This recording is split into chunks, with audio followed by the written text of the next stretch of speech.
Okay, welcome back. So we're going to do the preamble at this point. And, I think it's interesting that we begin with under all is the land. And, that to me is, the land is not the thing. It's people, it's families. And so, I don't know if I would have put under all as the land as the beginning and the foundation, the base of the code of ethics. And I don't know if you've got any wisdom that I don't have in that category. It does say that we need to have the best and, the highest and best use of the land and the widest distribution of land ownership. Any wisdom on why they have that? I don't know. That I always thought that's interesting too, and it's like the part we all remember because that's all we remember about code of ethics, the text of it, right? Uh-huh. I think the focus is on the land just because of the private property rights and the rights that we all have to have our own land for our families. I think that would be like how I would just draw back to that.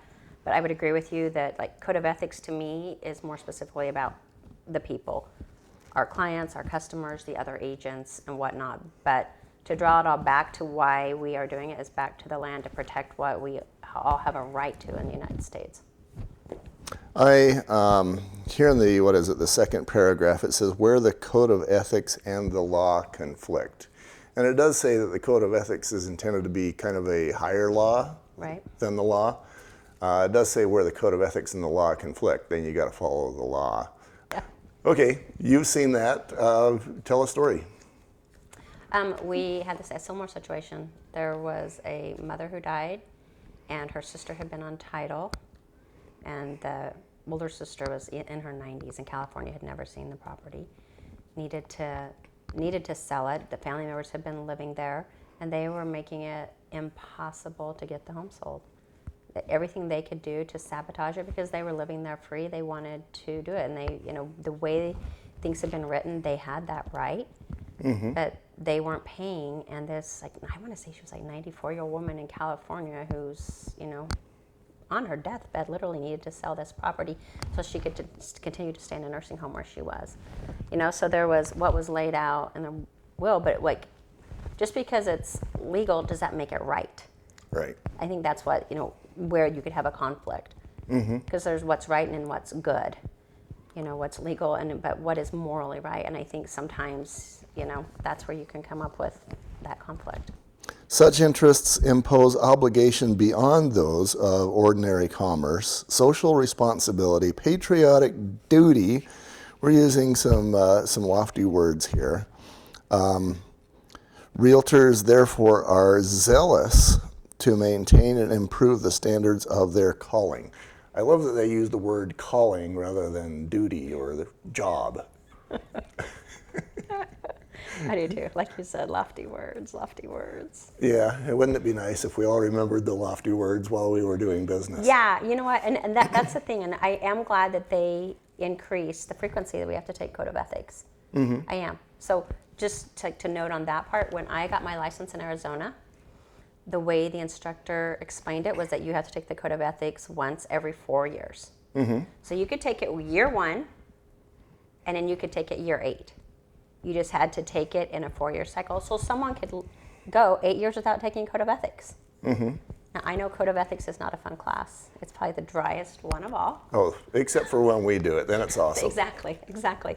But I think the more we read it, the more we know. So rereading this again last night was awesome. I just had to read it for grievance committee. There's, and I just had to take code of ethics last year. So that's 3 times I've read it and within the last year. And even I don't remember everything that's in here. I can't point to the right articles, or the, standards of practice that I need. I would have to go hunt to see what I needed. But I think the more you read it, the more you just take it in, and you live that, and you try, just to live by that rule of do unto others.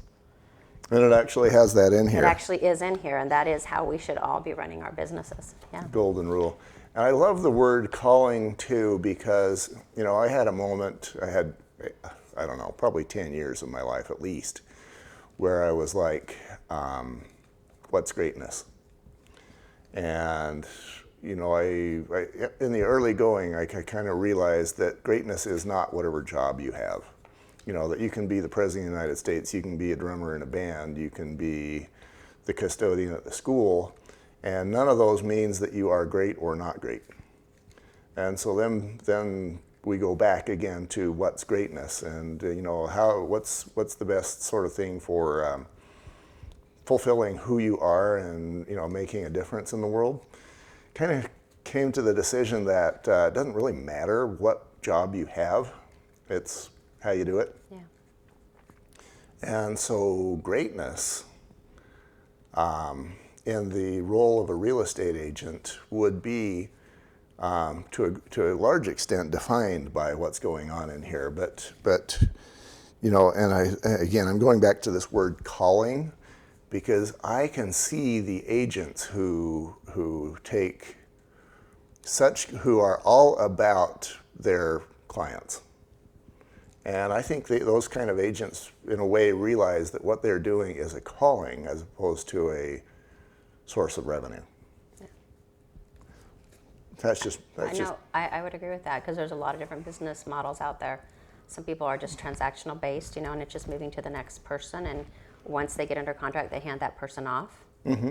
And there's other people who stay with their clients from the beginning to the end, people who go the extra mile, take the extra step, and get to know their clients really, mm-hmm. and develop friendships. And then there's people that don't, and there's different models, and different people work differently. Some people don't need to be friends with every single one of their clients. Mm-hmm. Other people do, and that's just, they become family. So everybody's different in that. But at the end of the day, though, no matter what business model we're using, we need to follow the same ethics. Yeah, and I think at first blush, the thought is that maybe a transactional based business model is perhaps less ethical or less personal or less awesome.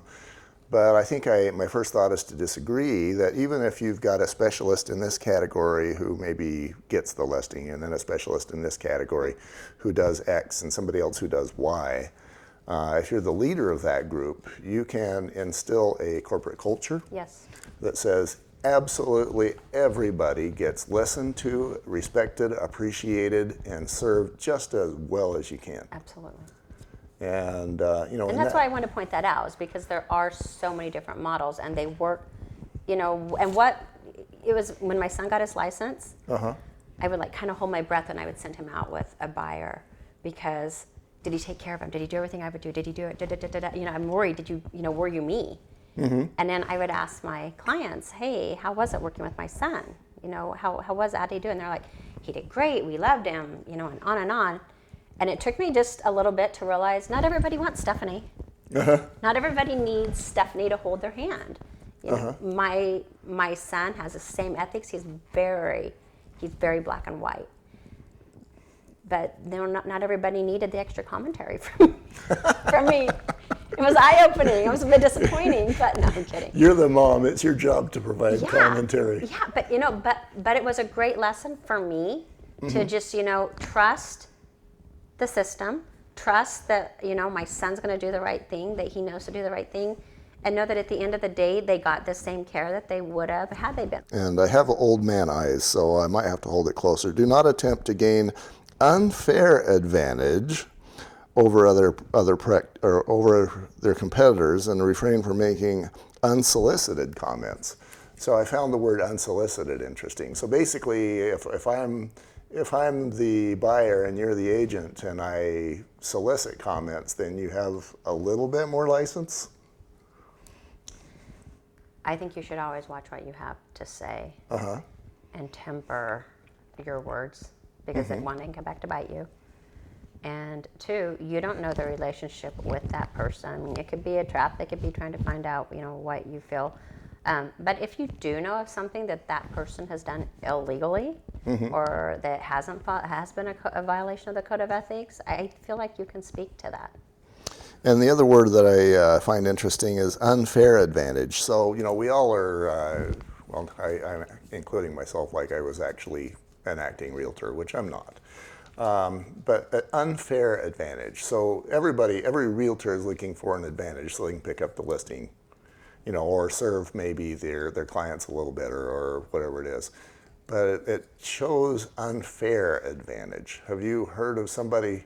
And one thing that comes to mind for me is, again, I've got this background because I'm 1,000 years old, but in the Gulf War, there was one news person who figured out how to broadcast news with no delay. And that news person made sure that only she could do that, and everybody else had to use other technology. Wow. That resulted in like a 3 or 4 second gap. And so, it was much easier to listen to this one person delivering the news from the Gulf. Have you heard of that kind of thing in the real estate world? And it makes you think, was that unethical or were they just smarter, Ooh, that is a good question, because I could argue that both ways. She probably was smarter. She was working on gaining an advantage. But if her highest goal is to provide news to the world and to the people of the United States in a way that is best, then she was undermining that goal. I think you just summed up all of that, this entire code of ethics with that right there. Because it's about elevating everyone. It's about doing good and the best for everyone. It's not about you. It's about everybody else as a whole. So if we are trying to make each other better so that we can better serve our communities, we're going to share our knowledge versus trying to get unfair advantage. I do have an example of this. Well, what I feel is an example of this. We had an agent in my office who English is her second language, excellent agent. And this was probably 3 years ago. And her client was buying a new construction with a smaller builder with an agent just representing them. And so they met with the other agent at their office. And during the course of this meeting, the agent kept saying, you should probably just work with me on this. I can help you with this. I can meet your needs. And kept trying to solicit the client right in front of her agent. Mm-hmm. And the client kept saying, no, I want to work with my agent. I like how I'm being represented. But this went on for the entire hour. And this agent was newer. And it was just, I remember she came back to the office and she was just like, I don't even know what to do with this. And I'm like, well, let me tell you what we can do with this. Because it was highly, highly unethical. But, that's the whole, real estate is like one of those uncommon industries in that we cooperate to sell homes. We cooperate to share ideas on marketing, on sales, on best practices, while at the same time competing with someone. Mm-hmm. It's just, it's a weird dynamic that you don't see in a lot of industries. I'm going to ask you about that word cooperate as we move forward, but I think we've probably beaten up the preamble as much as we can, given the time constraints. So let's move on. We'll be right back.